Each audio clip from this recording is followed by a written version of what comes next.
So Luton Wolves live on TalkSport 2 at 3 o'clock this afternoon. Let's talk to Nick Peary, host of Luton Town International podcast. How are you doing, Nick? Thanks for coming on. No problem at all. Good morning. How are you both? Good morning. Very well, thank you. Really good. 4 games, no points. But how are you finding the Premier League?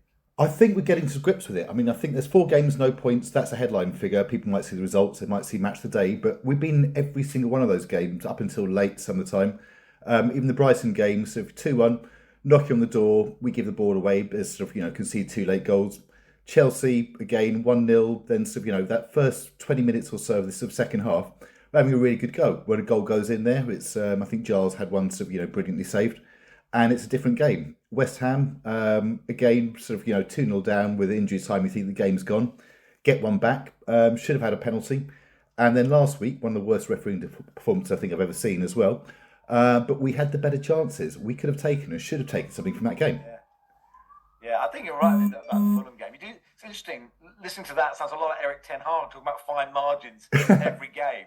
But I suppose what I'm interested in, as a supporter of a side that aren't massive. Of course, Luton, when I was little, were in the top division. But for a lot of Luton fans, this journey, for every Luton fan, this journey has been amazing. Do you come into the Premier League thinking this is a free hit, or do expectations just change? You just can't help them changing. You sit there and think, well, now we're here. We should be doing better.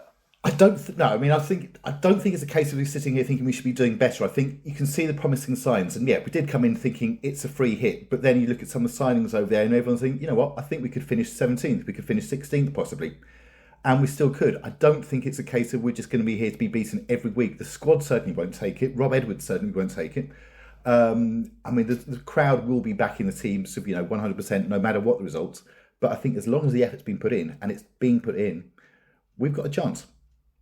How much of the squad is your squad from last season? I know you signed Ross Barkley, which I found quite an odd signing for Luton, actually. I know he's been injured a couple of games, but have we got quite a lot of players from last season? Yeah, I think there's a lot of players from last season. They all signed extended contracts, and it's kept the core of the squad together, but added to it. Obviously, I think we made 10 new signings, signed a couple of goalkeepers, signed some new defenders, signed a couple of midfielders, a couple of strikers. But we've still got quite a lot of the squad from last season. Majority of it, in fact, is starting. Wolves haven't been bad, have they? That must be slightly worrying for you. They're down with you down there, but they haven't been bad at all. I think they've been quite unlucky so far. Yeah, I think there's fine margins, but the Wolves is the type of game you'd be looking to get something from. Obviously, I think there's some games you're going to look at. Man City, you think you're not going to get anything from those games. Brighton, possibly not. But you kind of got to look at some of the things like, maybe your Fulhams, your Wolves, your Sheffield United, your Burnleys, your Man United at home, and think games we can get something from. Now, I was chatting to Faker Others last week on this show, who is a big Luton fan, and she thinks I'm just a jealous Cambridge fan, which in many ways I am. I posited it to her, and I will to you, and feel free to yell at me. Is there a moment in the season, let's say you just kept losing, right? Because these teams you're playing are good. I'd love you to survive. I mean that, even if as a Cambridge fan. But is there a point where if you got 0 points after, 30 games, you might think, do you know what, 0 might be quite fun? I did see your article on that, actually, just as the link came through for this. So that's actually very, very good timing. It would certainly be in the record books, but I think you said 3 would almost be best of 0 and just be that one team you'd beat. And a couple of people saw that article and said, now, which team would you want that 3 to be? I think Man City would be hilarious if that was the one. But... Yeah, probably. But I know this as obviously as a Cambridge fan, I've gone through runs where we just don't win forever. And it just makes that moment, and I'd hate it in League One, right? And clearly but you're in the Premier League. It's sort of mad to be in the Premier League for a relatively small team. And I know that you are designed in a way that, if you go down, it's not a disaster, right? The club is brilliantly run from Gary Sweet all the way down to the manager. To just think, just 1 year to have 0. I don't know why. It makes me laugh. Not worse. I don't mean it like that, Nick. I hope it's coming across. It came across perfectly. It did in the article as well. So no, I know exactly what you mean. It's everyone talks about Derby's lowest record thing, but we would be in the record books if that happened.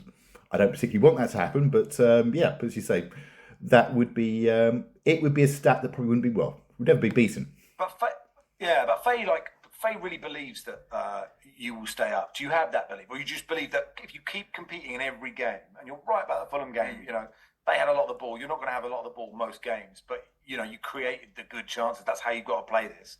How much belief do you have? I think it's only 4 games in and we've had a tough start. I think there's every belief we can stay up. It's going to be tight. It's going to be, if it do stay up, it's going to be sort of last day, last kick, which was the Luton way a lot of the times of, going back to, 30 odd years. We were serial last day survivors. And then it was, obviously we've been down and back up again. But we've gone on each season. I mean, last season, people said, start last season, they said playoffs, they're going to do a Barnsley, they're going to go down. Well, we went one better, finished third, up, and here we are now. And Rob Edwards, position is safe, I'm assuming, a Luton Town hero, whatever happens. Exactly, yeah. Even if we finish 0 points, Rob Edwards will not get sacked. He's coming, he gets us as a cub. Yeah, that's brilliant. You need to teach him the David Pleat dance, just in case, right? That's the key. And get him a brown suit. Oh, he's got his own movements. I mean, I think we saw him at the end of the Fulham game last season. It's basically sort of, we're the only ones making any noise. He's getting a rousing reception at the end, and he actually looks overwhelmed. He's thinking, I've lost 4 games, so I'm getting treated like this.